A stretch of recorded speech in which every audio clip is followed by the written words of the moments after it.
Hey Panthers fans! Today I bring you an exclusive update that could have a major impact on our team for the 2025 NFL season opener.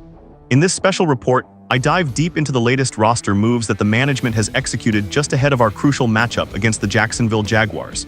The news involves important shifts in our defensive lineup and leaves us with pressing questions about our strategy heading into the season.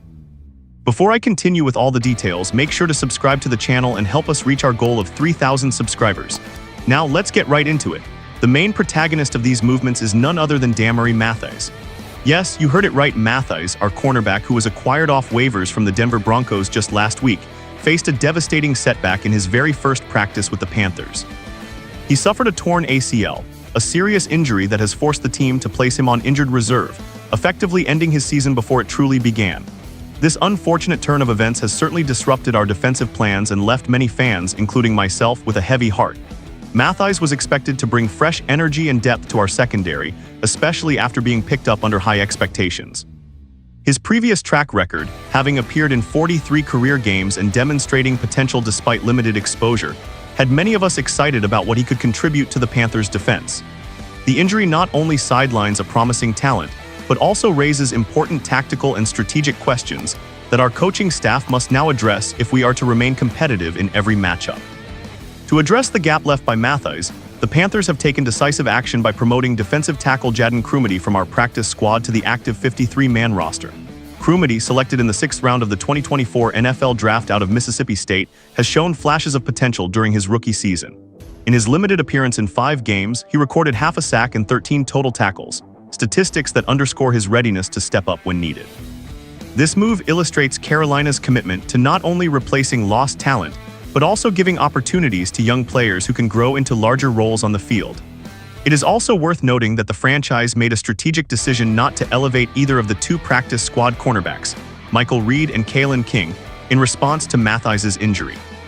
This decision leaves us with only 5 active cornerbacks on our roster: J.C. Horn, Mike Jackson, Chow Smith-Wade, Akaleb Evans, and Corey Thornton. Such a reduction in options at a key defensive position naturally raises concerns about depth and the ability to cover fast, dynamic offenses that we are likely to face in the season's early games. Another pressing matter involves the left tackle position. Currently, our starting left tackle, Ike Ekwonu, is recovering from a recent appendicitis surgery, and his status remains doubtful for the opening game. This uncertainty forces us to consider alternatives such as Josh Naaman or Brady Christensen, who are both expected to compete for the starting role. The strength and protection of the offensive line are fundamental to our success, and any lapse in this area could significantly affect both our running game and quarterback protection. From a tactical standpoint, these roster moves suggest that the Panthers are bracing for a season full of adjustments and challenges. The injury to Mathis, combined with the unresolved left tackle situation, compels the coaching staff to rethink defensive coverages and offensive protections. The integration of a young player like Crumedy into a critical role is a bold move that underlines the team's willingness to gamble on youth and adaptability in order to maintain our competitive edge. Analyzing the broader impact, we see that losing a player like Mathis, who had built a reputation for his quick instincts and solid coverage skills, puts extra pressure on our experienced cornerbacks.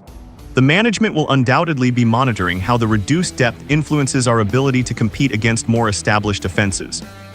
Historical trends suggest that teams in similar situations have either drastically adjusted their defensive schemes or leaned heavily on young talent to make up for losses, and it will be interesting to see which path the Panthers choose. In summary, the recent moves indicate that our team is in a period of transition, facing both setbacks and opportunities. Mathis's injury is undoubtedly a significant blow, yet the emergence of players like Crumedy signals resilience and a proactive approach from management. As we look ahead to the season opener and the challenges it brings, it is clear that every decision made on the practice field and in the locker room will be crucial. Thank you for staying tuned to this detailed update on the Panthers' roster moves. Let's keep the faith and look forward to seeing how these changes contribute to our journey this season. Remember to subscribe to the channel to never miss a beat on all things Panthers.